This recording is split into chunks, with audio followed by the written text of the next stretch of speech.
Assalamualaikum warahmatullahi wabarakatuh. Bertemu lagi dengan aku Mili Umri dan tentu masih di channel Mr. Mili. Hari ini aku mau melanjutkan rangkuman terkait dari materi pilar negara yang kemarin sudah kita bahas berkaitan dengan Pancasila dan Undang-Undang Dasar. Hari ini aku mau buatkan video ataupun rangkum materi terkait dengan Bhinneka Tunggal Ika. Simak videonya sampai tuntas. Sebelum itu aku mau rekomendasikan ke kalian bimbel CPNS online nomor 1 di Indonesia. Langsung aja kalian klik link yang ada di deskripsi. Dan juga jika kalian mencari buku CPNS dengan kisi-kisi dan pembahasan terbaru, silakan kalian DM ke IG aku Mili Umri atau klik link yang ada di deskripsi. Bhinneka Tunggal Ika berarti berbeda-beda tetapi tetap satu jua. Artinya, walau masyarakat Indonesia berasal dari suku, agama, dan ras yang berbeda, tetapi tetap satu dalam persatuan dan kesatuan sebagai bangsa Indonesia. Penemuan dan landasan hukum Bhinneka Tunggal Ika atau semboyan yang kita kenal sebagai Bhinneka Tunggal Ika diungkapkan pertama kali oleh Empu Tantular, Pujangga Agung Kerajaan Majapahit yang hidup pada masa pemerintahan Raja Hayam Wuruk pada abad ke-14. Semboyan tersebut terdapat dalam karyanya Kakawin Sutasoma yang berbunyi Bina Ika Tunggal Ika Tahana Dharma Mangrawa, yang artinya berbeda-beda tak ada pengabdian yang mendua. Kutipan tersebut berasal dari Pupu 139 bait 5 Kakawin Sutasoma yang lengkapnya dapat kita lihat pada tabel di bawah ini.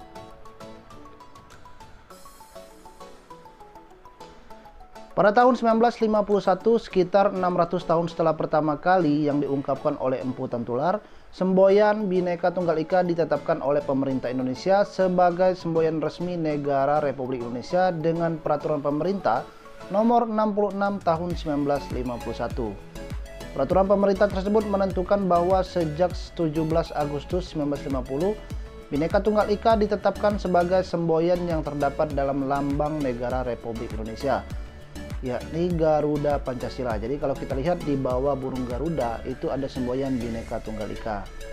Kata Bina Ika kemudian dirangkai menjadi satu kata Bhinneka. Pada perubahan Undang-Undang 1945 yang kedua, Bhinneka Tunggal Ika dikukuhkan sebagai semboyan resmi yang terdapat dalam lambang negara dan tercantum dalam pasal 36A Undang-Undang 1945. Dan selanjutnya dalam penjelasan Undang-Undang 1945 dinyatakan, di daerah yang bersifat otonom akan diadakan badan perwakilan daerah. Oleh karena di daerah pun pemerintah akan bersendi atas dasar permusyawaratan. Dalam teritori negara Indonesia terdapat lebih kurang 250 negara yang boleh dikatakan negara yang istimewa. Makanya bahwa dalam penyelenggaraan kehidupan kenegaraan perlu ditampung keanekaragaman atau kemajemukan bangsa dalam Negara Kesatuan Republik Indonesia. Baru setelah diadakan perubahan Undang-Undang 1945 dalam pasal 36A menyebutkan bahwa lambang negara ialah Garuda Pancasila dengan semboyan Bhinneka Tunggal Ika. Dengan demikian, Bhinneka Tunggal Ika merupakan semboyan yang merupakan kesepakatan bangsa yang ditetapkan dalam Undang-Undang Dasar 1945. Oleh karena itu, untuk dapat dijadikan acuan secara tepat dalam hidup berbangsa dan bernegara, maka Bhinneka Tunggal Ika perlu dipahami secara tepat dan benar untuk selanjutnya dipahami cara untuk mengimplementasikan secara tepat dan benar pula. Bhinneka Tunggal Ika tidak dapat dipisahkan dari Hari Kemerdekaan Bangsa Indonesia dan dasar negara yakni Pancasila. Hal ini sesuai dengan komponen yang terdapat dalam lambang negara Indonesia. Pasal 1 Peraturan Pemerintah nomor 66 tahun 1951 menyebutkan lambang negara terdiri atas 3 bagian. Yang pertama burung Garuda yang menengok dengan kepalanya lurus ke sebelah kanannya. Yang kedua, perisai berupa jantung yang digantung dengan rantai pada leher Garuda. Dan terakhir atau yang ketiga, semboyan yang ditulis di atas pita yang dicengkram oleh burung Garuda. Di atas pita tertulis dengan huruf Latin sebuah semboyan dalam bahasa Jawa kuno yang berbunyi Bhinneka Tunggal Ika. Sementara itu, penerapan Bhinneka Tunggal Ika dalam kehidupan berbangsa dan bernegara harus berdasarkan pada Pancasila atau dasar negara yang telah ditetapkan oleh bangsa Indonesia. Dengan demikian, penerapan Bhinneka Tunggal Ika harus dijiwai oleh konsep religiositas, humanitas, nasionalitas, sovereinitas, dan sosialitas. Hanya dengan ini, maka Bhinneka Tunggal Ika akan teraktualisasi. Untuk lebih mudahnya memahami sejarah dari Bhinneka Tunggal Ika, dapat kita lihat pada bagan di bawah ini. Untuk kalimat Bhinneka Tunggal Ika berasal dari bahasa Jawa kuno, yakni Bhinneka artinya berbeda, Tunggal artinya satu, dan Ika artinya itu. Jadi diambil dari kitab Sutasoma yang ditulis oleh Empu Tantular pada masa kerajaan Majapahit. Dan pencetus Bhinneka Tunggal Ika ini yakni Muhammad Yamin dan dilanjutkan oleh Tanhana Dharma Mangrawa oleh I Gusti Bagus Sugariwa. Kemudian Bhinneka Tunggal Ika ini awalnya digunakan untuk mempersatukan umat Hindu Siwa dan umat Buddha selama masa kerajaan Majapahit. Kemudian Bhinneka Tunggal Ika diresmikan sebagai semboyan negara pada tanggal 17 Agustus 1950 melalui PP nomor 99 tahun 1951 dan juga dicantumkan dalam Undang-Undang 1945 pasal 36A. Selanjutnya kita lihat lambang negara Indonesia yakni Garuda Pancasila. Lambang Garuda Pancasila dirancang oleh Sultan Hamid II, kemudian disempurnakan hingga akhirnya diresmikan pada tanggal 10 Februari 1950. Jumlah burung Garuda Pancasila melambangkan Hari Proklamasi Kemerdekaan Indonesia pada tanggal 17 Agustus 1945. Yang diantaranya jumlah bulu di sayap burung Garuda melambangkan tanggal proklamasi kemerdekaan yakni 17. Jumlah bulu di ekor burung Garuda melambangkan bulan proklamasi kemerdekaan yakni berjumlah 8. Dan jumlah bulu di leher burung Garuda melambangkan tahun proklamasi kemerdekaan yakni berjumlah 45. Selanjutnya kita lihat 5 lambang dari Pancasila. Yang pertama yakni berlambang bintang, artinya cahaya rohani untuk setiap manusia. Bintang emas mengandung maksud bahwa bangsa Indonesia adalah bangsa yang religius, di mana bangsa yang beriman dan bertakwa kepada Tuhan Yang Maha Esa, sesuai dengan kepercayaan masing-masing. Contoh kegiatan yang bisa diterapkan sesuai sila pertama ini, percaya kepada Tuhan Yang Maha Esa, saling hormat menghormati, hidup rukun, bekerja sama antar pemeluk agama dan penganut kepercayaan yang berbeda-beda, tidak memaksa suatu agama atau kepercayaan kepada orang lain. Sila kedua dilambangkan dengan rantai yang artinya saling menghubungkan antara satu dengan yang lainnya.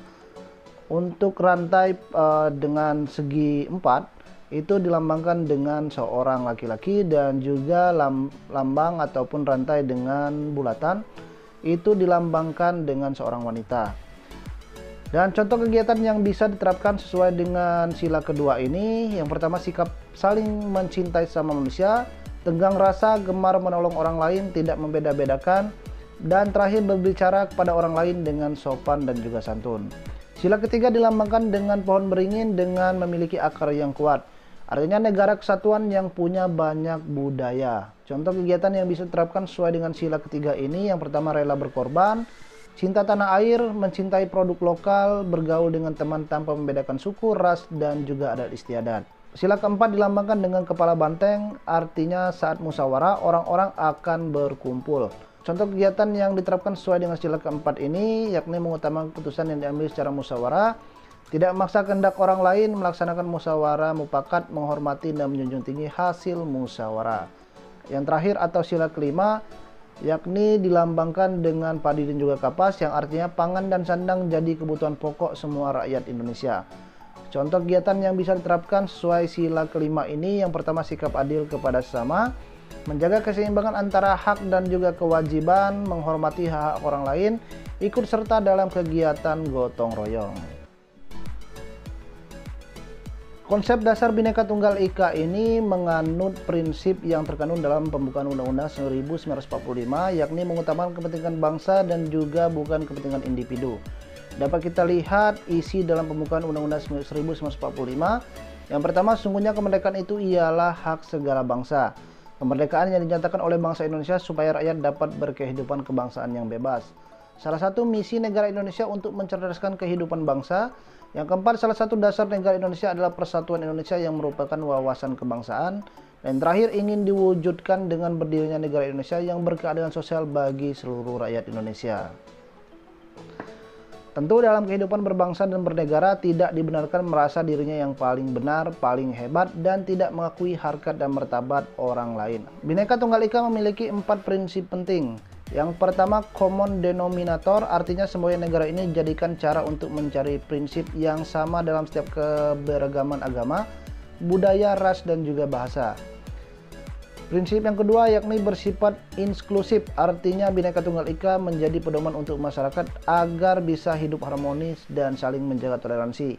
sehingga persatuan dan kesatuan Indonesia semakin kuat. Yang ketiga, bersifat universal dan menyeluruh, artinya semboyan Bhinneka Tunggal Ika ini harus diterapkan di seluruh lapisan masyarakat tanpa terkecuali demi menjaga persatuan dan kesatuan bangsa Indonesia.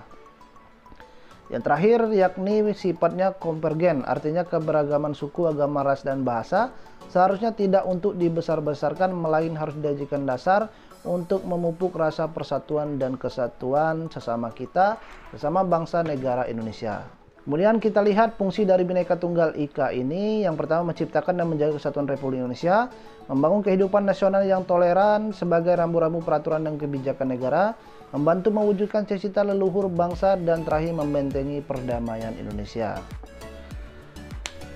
Soal yang pertama, dalam negara Republik Indonesia yang berdasarkan Pancasila, kebebasan memilih agama dan menjalankan ibadah sesuai dengan agama serta keyakinan masing-masing dijamin sepenuhnya. Karena hal ini merupakan yang pertama ataupun yang A, jawabannya harapan masyarakat pada umumnya. Yang B, hak asasi manusia yang paling asasi. Yang C, salah satu tujuan negara kita. D, sasaran membangun bidang agama. Dan juga E, masalah yang mendapat sorotan dunia. Dari kelima jawaban ini, jawaban yang paling tepat yakni hak asasi manusia yang paling asasi, karena berhubungan dengan menjalankan ibadah sesuai dengan agama serta keyakinan masing-masing yang dijamin sepenuhnya. Artinya ini berdasarkan HAM ataupun hak asasi manusia yang bebas memilih mau menganut ataupun mengikuti agama apapun yang ia pilih. Soal kedua, meskipun adanya penyerahan kekuasaan kepada pemerintah daerah, tetapi ada beberapa hal yang tetap menjadi kewenangan pemerintah pusat yang akan ditetapkan dengan peraturan daerah, ketetapan MPR, peraturan presiden, Perpu atau peraturan pemerintah. Jawaban yang paling benar dari kelima jawaban ini yakni peraturan pemerintah. Soal ketiga, negara Indonesia sebagai negara yang warga negaranya bersatu erat serta kepentingan individu diakui secara seimbang. Hal ini karena Indonesia merupakan negara, sudah tahu dan sudah pasti kita menjawab negara persatuan. Untuk menentukan kewarganegaraan seseorang, Indonesia menganut azas yang pertama atau jawaban A, ius sanguinis, B, ius soli, D, bipatridie, D, apatridie, dan E, perkawinan. Yang mana jawaban yang paling benar? Untuk jawabannya dapat kita lihat pada penjelasan berikut ini.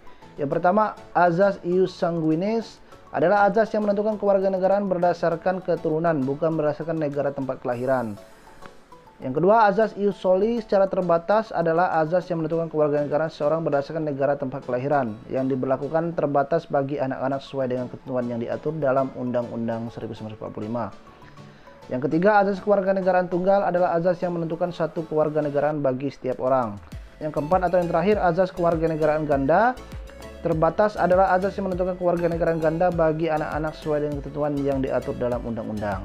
Jadi jawaban yang paling tepat berkaitan dengan untuk menentukan kewarganegaraan seseorang, Indonesia menganut azas ius sanguinis, yang artinya ius sanguinis ini adalah azas yang menentukan kewarganegaraan seseorang berdasarkan keturunan, bukan berdasarkan negara tempat kelahiran.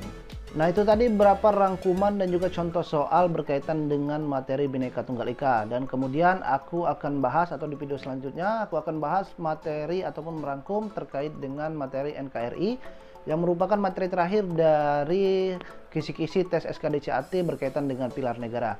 Jadi pilar negara itu ada Pancasila, Undang-Undang Dasar, Bhinneka Tunggal Ika yang kita bahas pada video ini. Dan terakhir nanti aku akan bahas materi terkait NKRI. Tentunya tetap pantau channel aku Mr. Mili, dan silakan kalian bisa belajar dari channel aku. Dan juga cara pendaftaran, persyaratan, dan berbagai informasi terkait dengan penerimaan CPNS. Dan tentunya jangan lupa subscribe channel ini agar kalian tidak ketinggalan informasi. Dan aku akhiri, wassalamualaikum warahmatullahi wabarakatuh.